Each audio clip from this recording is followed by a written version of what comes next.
100 rated chess, but you can't decide your objective. For the first 5 moves, your objective is to win. 6th to 10th your objective is to lose. This repeats, but draw at 50th. Way too easy. We get a 145 from Greece. Probably a descendant of Zeus. e4. My first objective is to win, e5. I mean, winning the game within the first 5 moves is quite difficult, but if I can last from 6 to 10, I'll win within move 11 to 15. f3. I suppose we just play normally. Knight f6. Threatening knight takes c4, f takes c4, queen right triangle.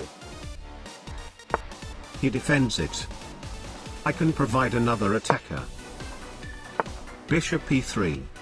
This guy is playing very solidly. I won't be able to get any quick advantage within 5 moves. Let's just try to expand as much as possible. f4. Aha. Move number 5, the last move that I can still play for a win.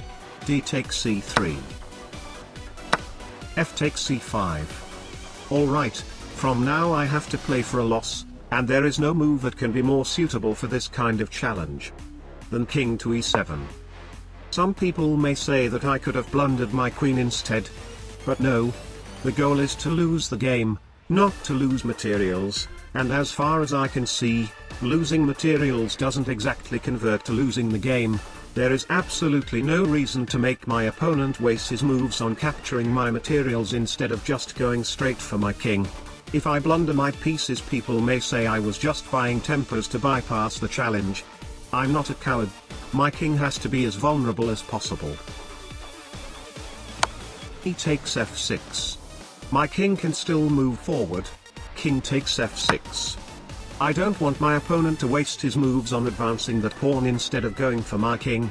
Therefore I had to make that capture, even though I really didn't want to. Queen e2. King e5. Queen takes e3. Aha. Now my king cannot advance any further. But I still have to play like I want to lose. f5. Allowing e takes f5 discovered check. My king is totally exposed in the center of the board. Queen g3 check. King advances. Aha. And that concludes the 5 moves losing the game. It's time to counter-attack. Maybe after this move. King e5 is forced. Bishop e2. Bishop e7. Queen g3 check. f4.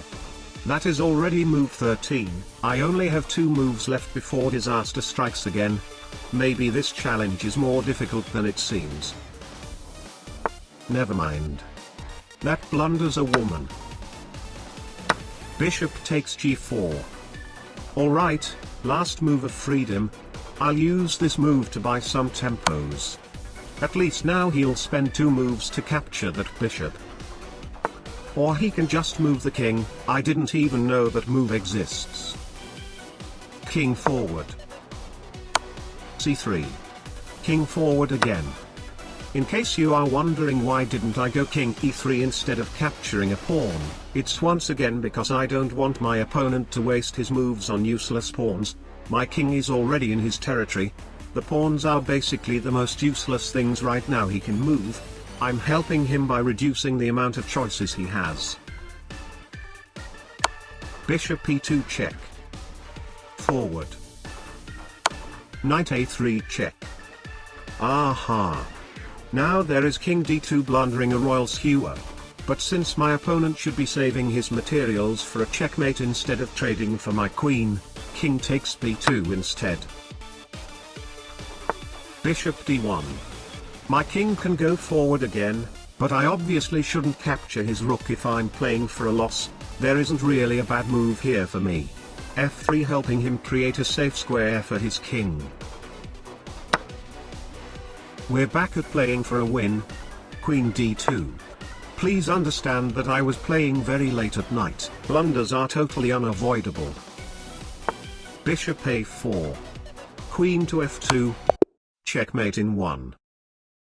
Mission accomplished.